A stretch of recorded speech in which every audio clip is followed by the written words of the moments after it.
क्या आप जानते हैं कि इस वक्त जब आप ये वीडियो देख रहे हैं तो भारत में हर 10 में से 6 रिश्तों में कोई ना कोई धोखा चल रहा है। और सबसे डरावनी बात, 85% मामलों में पुरुषों को पता ही नहीं चलता कि उनके साथ क्या हो रहा है। आज के इस वीडियो में मैं आपको वो 8 खतरनाक वाक्य बताने वाला हूं जो महिलाएं धोखा देते वक्त इस्तेमाल करती हैं।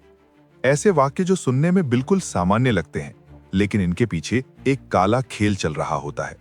तो अगर आप नहीं चाहते कि आपके साथ भी यही हो, तो इस वीडियो को अंत तक जरूर देखें। और हाँ, लाइक करना भूल मत जाइएगा, क्योंकि ये वीडियो आपकी जिंदगी बदल सकता है। दोस्तों, डार्क साइकोलॉजी की दुनिया में आपका स्वागत है। मैं हूं फिलिवियन, और आज हम बात करने वाले हैं एक ऐसे विषय की जो शायद आपको थोड़ा अनकंफर्टेबल कर दे, लेकिन सच्चाई को जानना हमेशा बेहतर होता है ना। देखिए, मैं यहाँ पर किसी जेंडर को टारगेट नहीं कर रहा। ये एक साइकोलॉजिकल एनालिसिस है, और आंकड़े बताते हैं कि जब महिलाएं धोखा देती हैं तो वे पुरुषों की तुलना में कहीं ज्यादा कैलकुलेटेड और स्ट्रेटेजिक होती हैं। क्यों? क्योंकि नेचर ने उन्हें इमोशनल इंटेलिजेंस का गिफ्ट दिया है। वे इमोशंस को समझती हैं, मैनिपुलेट कर सकती हैं और सबसे इंपॉर्टेंट, छिपा सकती हैं। एक स्टडी के मुताबिक पुरुष धोखा देते हैं फिजिकल रीजंस के लिए, महिलाएं धोखा देती हैं इमोशनल कनेक्शन के लिए। और इमोशनल चीटिंग को पकड़ना बहुत मुश्किल है। तो आज मैं आपको 8 ऐसे वाक्य बताऊंगा जो रेड फ्लैग्स हैं। ये वाक्य सुनकर अगर आपको कुछ फेमिलियर लगे तो समझ जाइए कि खतरा करीब है। चलिए शुरू करते हैं। संकेत नंबर 1, वो मुझे तुमसे बेहतर समझता है। पहला और सबसे खतरनाक वाक्य, वो मुझे बहुत अच्छे से समझता है। अब देखिए, ये वाक्य सुनने में तो बहुत इनोसेंट लगता है ना? शायद आप सोचे कि ठीक है, उसका कोई दोस्त है जो उसे समझता है, नो प्रॉब्लम। लेकिन रुकिए, डार्क साइकोलॉजी में इसे इमोशनल ट्रांसफर कहते हैं। जब कोई इंसान रिपीटेडली किसी और व्यक्ति का नाम पॉजिटिव कॉन्टेक्स्ट में लेता है, तो इसका मतलब है कि उसका इमोशनल इन्वेस्टमेंट उस व्यक्ति में शिफ्ट हो रहा है। असली खतरा क्या है? कंपैरिजन का खेल। जब वो कहती है कि वो समझता है, तो इनडायरेक्टली वो ये भी कह रही है कि तुम नहीं समझते। इमोशनल अफेयर की शुरुआत। फिजिकल चीटिंग से पहले हमेशा इमोशनल चीटिंग होती है, और ये इसका पहला स्टेप है। वैलिडेशन की तलाश। वो किसी और से वो वैलिडेशन ले रही है जो आपसे उसे नहीं मिल रहा। मान लीजिए आपकी गर्लफ्रेंड बार बार अपने ऑफिस के राहुल की बात करती है। राहुल ने आज ऐसा कहा, राहुल को भी यही पसंद है, राहुल समझता है मुझे। ये सिर्फ फ्रेंडशिप नहीं है दोस्तों, ये एक इमोशनल बॉन्ड बन रहा है। अगर आप ये वाक्य सुनते हैं तो ध्यान दीजिए कि वो किसका नाम ले रही है, कितनी बार ले रही है, किस टोन में ले रही है। और ये तो सिर्फ पहला संकेत था। अगले वाले में तो मैं आपको एक ऐसा वाक्य बताऊंगा जो 99% लोग इग्नोर कर देते हैं। Stay tuned. संकेत नंबर 2, चिंता मत करो, मैं बस दोस्तों के साथ जा रही हूं। दूसरा वाक्य जो बहुत ही कॉमनली यूज होता है, चिंता मत करो, मैं बस दोस्तों के साथ बाहर जा रही हूं। अब सवाल यह है कि अगर ये सच है तो उसे ये कहने की जरूरत क्यों पड़ी कि चिंता मत करो? आपने चिंता की थी? आपने कुछ पूछा था? ये डार्क साइकोलॉजी में प्रीएम्प्टिव रीअश्योरेंस कहलाता है। जब कोई इंसान गिल्ट में होता है तो वो पूछे जाने से पहले ही एक्सप्लेनेशन देने लगता है। रेड फ्लैग्स जो आपको देखने चाहिए, ओवर एक्सप्लेनेशन। जब आपने पूछा नहीं फिर भी वो डिटेल दे रही हो। वेग इंफॉर्मेशन। दोस्तों के साथ, कौन से दोस्त, कहां जा रहे हो, ये डिटेल्स डिलिबरेटली मिस होती हैं। पैटर्न का बनना। 1-2 बार तो ठीक है, लेकिन अगर ये वीकली अफेयर बन जाए। इमेजिन करिए, फ्राइडे नाइट मैं गर्ल्स के साथ मूवी देखने जा रही हूं। सैटरडे आज कॉलेज फ्रेंड से मिलने जा रही हूं। संडे कजिन की बर्थडे पार्टी है। हर बार वो बाहर है, हर बार एक नया एक्सक्यूज, और हर बार वो थोड़ा ज्यादा डिफेंसिव है। एक चीटर की साइकोलॉजी ये होती है कि वो अपने लाइज को सच बनाने के लिए इतना डिटेल दे देता है कि आपको डाउट ही ना हो। लेकिन आयरॉनिकली यही ओवर एक्सप्लेनेशन उनकी सबसे बड़ी मिस्टेक बन जाती है। क्या करें आप? स्टोरीज में इनकंसिस्टेंसी चेक करें, टाइमलाइन मैच करें, सोशल मीडिया एक्टिविटी देखें। लेकिन अगली बात तो और भी इंटरेस्टिंग है, क्योंकि अगला वाक्य डायरेक्टली रिलेशनशिप को डिस्ट्रॉय करने का वेपन है। संकेत नंबर 3, मुझे अपने लिए ज्यादा जगह चाहिए। तीसरा वाक्य जो रिलेशनशिप के लिए डेथ सेंटेंस की तरह है, मुझे अपने लिए ज्यादा जगह चाहिए। दोस्तों, सुनने में तो यह वाक्य बहुत मैच्योर और सेल्फ अवेयर लगता है ना? Like she is working on herself, personal growth कर रही है।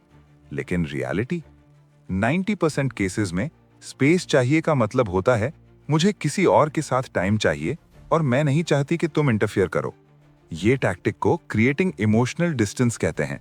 जब कोई अफेयर में होता है तो उसे गिल्ट कम करने के लिए अपने पार्टनर से दूरी बनानी पड़ती है। क्यों? क्योंकि अगर वो आपके करीब रहेगी तो इमोशनल अटैचमेंट बनी रहेगी, गिल्ट बढ़ेगा, कन्फेशन का रिस्क रहेगा। स्पेस की डिमांड के साथ आती हैं ये चीजें। फिजिकल इंटीमेसी में कमी, वो आपको टच नहीं करना चाहती। कम्युनिकेशन गैप, कॉल्स कम, मैसेजेस कम। फ्यूचर प्लान्स अवॉइड करना, कोई कमिटमेंट नहीं।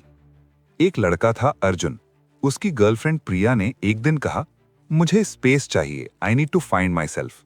अर्जुन ने सोचा, ओके, मैच्योर रिक्वेस्ट है। 2 महीने बाद पता चला प्रिया किसी और के साथ रिलेशनशिप में थी और वो स्पेस एक्चुअली उस नए व्यक्ति के साथ टाइम स्पेंड करने के लिए चाहिए थी। एक हेल्दी रिलेशनशिप में स्पेस नेचुरल होती है, फोर्स नहीं करनी पड़ती। जब एक्सप्लिसिटली डिमांड की जाए तो समझ जाइए कुछ गड़बड़ है। और अब आता है चौथा वाक्य जो एक परफेक्ट एलिबाई क्रिएट करता है। संकेत नंबर 4, मैं आज रात देर तक काम कर रही हूं। चौथा और सबसे कन्वीनियंट एक्सक्यूज, मैं आज रात देर तक काम कर रही हूं। वाह, कितनी डेडिकेटेड है ना, करियर ओरिएंटेड वुमन, रिस्पेक्ट। लेकिन रुकिए, ये एक्सक्यूज इतना परफेक्ट क्यों है? वेरीफाइबल नहीं है आसानी से, सस्पिशियस नहीं लगता, आप क्वेश्चन नहीं कर सकते क्योंकि करियर इंपॉर्टेंट है। डार्क साइकोलॉजी में इसे सोशली एक्सेप्टेड लाई कहते हैं। ऐसा झूठ जिसे सोसाइटी एक्सेप्टेबल मानती है, इसलिए आप चैलेंज नहीं कर सकते। रेड फ्लैग्स की चेकलिस्ट, सडन इंक्रीज, पहले कभी ओवरटाइम नहीं था, अचानक हर दूसरे दिन। नो प्रूफ, कोई ईमेल प्रूफ नहीं, कोई कलीग मेंशन नहीं। इनकंसिस्टेंट स्टोरीज, एक दिन कहा प्रोजेक्ट डेडलाइन है, अगले दिन कहा क्लाइंट मीटिंग। डिफेंसिव रिएक्शन, जब आप डिटेल्स पूछें तो एग्रेशन दिखाए। स्मार्ट चीटर्स क्या करते हैं? एक्चुअली ऑफिस जाते हैं, 1-2 घंटे काम करते हैं, फिर बाहर निकल जाते हैं, रात को वापस ऑफिस एरिया में आकर कॉल करते हैं। Perfect crime. क्या करें आप? कैजुअली पूछें प्रोजेक्ट के बारे में, स्पेसिफिक डिटेल्स। वीकेंड पे सरप्राइज विजिट करें ऑफिस में, उसके कलीग से कैजुअल बात करें, लेकिन ध्यान रहे ये भी हो सकता है कि वो सच में बिजी हो, तो पहले कंफर्म करें फिर कंक्लूड करें। अगला वाक्य तो डायरेक्टली रिलेशनशिप को तोड़ने का टूल है। संकेत नंबर 5, मुझे लगता है हमें कुछ समय अलग रहना चाहिए। 5वां वाक्य जो एक स्लो पॉइजन की तरह काम करता है। मुझे लगता है हमें कुछ समय के लिए ब्रेक लेना चाहिए। दोस्तों, मैं आपको एक कड़वा सच बता दूं, रिलेशनशिप में ब्रेक नाम की कोई चीज नहीं होती। या तो आप साथ हो या अलग हो। ब्रेक एक मिथ है। ये डार्क साइकोलॉजी का सबसे ब्रूटल टेक्निक है, गिल्ट फ्री चीटिंग विंडो। क्या होता है? वो ब्रेक लेती है, टेक्निकली सिंगल हो जाती है, किसी और के साथ टाइम स्पेंड करती है, कोई गिल्ट नहीं, क्योंकि ब्रेक पे थी ना। अगर काम ना बना तो वापस आ जाती है। रिमेंबर फ्रेंड्स टीवी शो में रॉस रीचल का we were on a break drama? Exactly यही हकीकत में भी होता है। ब्रेक के बाद ये पैटर्न्स दिखते हैं। सोशल मीडिया पे suddenly active, new photos, new style, finding herself का ड्रामा। रोहित और स्नेहा 3 साल से साथ थे। स्नेहा ने एक दिन कहा, हमें ब्रेक चाहिए, रिलेशनशिप सफोकेटिंग हो गया है। रोहित कंफ्यूज था लेकिन अग्री कर गया। 2 हफ्ते बाद स्नेहा का कोई और बॉयफ्रेंड बन गया। जब रोहित ने कन्फ्रंटेशन किया, स्नेहा बोली, we were on a break, I didn't cheat. Technically सही, मॉरली गलत। जब कोई ब्रेक मांगे तो समझ जाइए वो पहले से ही इमोशनली चेक्ड आउट है। प्रॉबेबली कोई और इंटरेस्ट है, वो आपको बैकअप रखना चाहती है। अगर कोई ब्रेक मांगे तो क्लियरली पूछें क्यों, टाइमलाइन सेट करें, एक्सपेक्टेशंस डिस्कस करें, या सिंपली ब्रेकअप कर लें, ज्यादा डिग्निफाइड। संकेत नंबर 6, तुम मुझसे बेहतर किसी के लायक हो। छठा वाक्य जो सबसे मैनिपुलेटिव है, तुम मुझसे बेहतर किसी के लायक हो। यह सुनकर आपको कैसा लगेगा?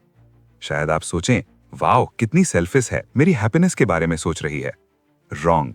ये डार्क साइकोलॉजी की सबसे क्लेवर मैनिपुलेशन टेक्निक है, गिल्ट प्रोजेक्शन। क्या हो रहा है एक्चुअली?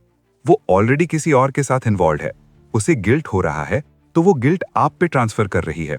अब अगर ब्रेकअप हो तो आप गिल्टी फील करेंगे, वो नहीं। Genius, isn't it? ये वाक्य 3 काम एक साथ करता है। पहला, ब्रेकअप का ग्राउंडवर्क तैयार कर देता है। दूसरा, उसे विक्टिम बना देता है, poor her, she is sacrificing. तीसरा, आपको ब्लेम शिफ्ट कर देता है।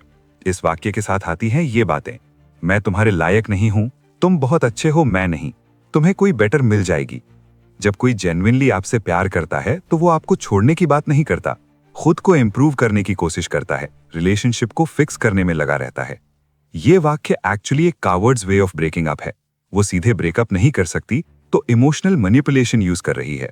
संकेत 7, तुम हमेशा लड़ने के लिए तैयार क्यों रहते हो। 7वां वाक्य, क्लासिक ब्लेम शिफ्टिंग। तुम हमेशा लड़ने के लिए तैयार क्यों रहते हो? वेट, आपने कुछ पूछा और आप पे ही आरोप लग गया। Welcome to gaslighting 101। जब कोई अफेयर में होता है तो गिल्ट को हैंडल करने के लिए ये टेक्निक्स यूज करता है। Technique 1, create conflict. छोटी छोटी बातों पे लड़ाई करना, पर्पसली आपको इरिटेट करना, नेगेटिव एनवायरनमेंट क्रिएट करना। Technique 2, blame shift. सारी प्रॉब्लम्स आपकी वजह से हैं। तुम्हारी वजह से मैं खुश नहीं हूं, तुम समझते नहीं हो, तुम बोरिंग हो। Technique 3, justify cheating. अपने दिमाग में खुद को जस्टिफाई करना, मैं खुश नहीं थी इसलिए मैंने ऐसा किया। Red flags, sudden increase in fights. पहले सब ठीक था, अचानक डेली ड्रामा। ट्रिवियल इश्यूज, छोटी छोटी बातों पे बड़े झगड़े। यू आर ऑलवेज रॉन्ग, कुछ भी हो गलती आपकी। नो रेजोल्यूशन, लड़ाई का कोई एंड नहीं, बस चलती रहती है। राज और पूजा किसी और के साथ अफेयर में थी। गिल्ट से बचने के लिए वो राज से डेली लड़ती थी। तुम कभी टाइम नहीं देते, तुम नहीं समझते, तुम बोरिंग हो। एक्चुअली राज ने कुछ गलत नहीं किया था, ये सब पूजा के गिल्ट का रिफ्लेक्शन था। प्रोजेक्टिव आइडेंटिफिकेशन, इसे प्रोजेक्टिव आइडेंटिफिकेशन कहते हैं, अपनी फीलिंग्स को दूसरे पे प्रोजेक्ट करना। संकेत 8, तुम्हें मेरा फोन चेक करने की जरूरत नहीं, क्या तुम्हें मुझ पर विश्वास नहीं? और अब आता है 8वां और फाइनल वाक्य, जो सबसे पावरफुल मैनिपुलेशन टूल है। तुम्हें मेरे फोन की जांच करने की जरूरत नहीं है, क्या तुम्हें मुझ पर विश्वास नहीं है? दोस्तों, ये है अल्टीमेट वेपन। देखिए क्या हो रहा है। आपने सिर्फ पूछा किसका मैसेज था, उसने काउंटर अटैक किया, तुम्हें ट्रस्ट नहीं है। अब आप डिफेंड करने लगे, नहीं ऐसी बात नहीं। टॉपिक चेंज हो गया, फोन से ट्रस्ट इशू पे। Genius manipulation. एक ऑनेस्ट पर्सन कभी डिफेंसिव नहीं होता। अगर कुछ छिपाने को नहीं है तो फोन दिखाने में क्या प्रॉब्लम?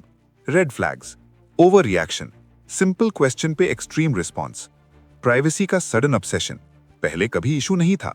ट्रस्ट कार्ड, हर बात पे ट्रस्ट का ड्रामा। टर्निंग टेबल्स, आप क्वेश्चनर से अक्यूज्ड बन जाते हैं। स्मार्ट चीटर्स, एप्स हाइड करते हैं, नोटिफिकेशंस ऑफ रखते हैं, सेपरेट फोन यूज करते हैं, मैसेजेस रेगुलरली डिलीट करते हैं, पासवर्ड बार बार चेंज करते हैं।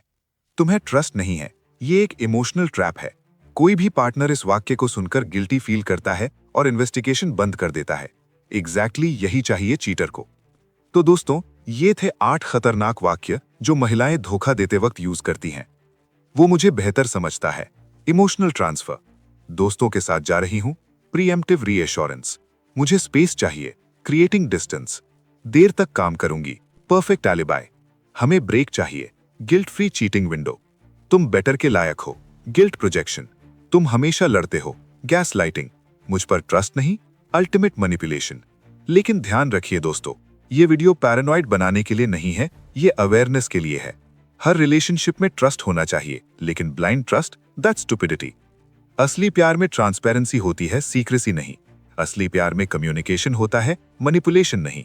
अगर आपको ये संकेत दिख रहे हैं, पैनिक मत करो, एविडेंस इकट्ठा करो, कामली कन्फ्रंट करो, डिसीजन अपना खुद लो। अगर ये वीडियो हेल्पफुल लगा तो लाइक करना मत भूलना, सब्सक्राइब करें फिलिवो हिंदी को, बेल आइकॉन दबा दें। कमेंट में बताएं क्या आपने ये संकेत देखे हैं। शेयर करें उन दोस्तों के साथ जिन्हें ये जानना चाहिए। अगले वीडियो में मैं बताऊंगा पुरुष धोखा देते वक्त क्या करते हैं, क्योंकि फेयरनेस तो होनी चाहिए ना। याद रखिए, जागरूकता ही प्रोटेक्शन है और सच्चाई को जानना हमेशा बेहतर है। Take care of yourself, stay aware, stay strong. मिलते हैं अगले वीडियो में। जय हिंद।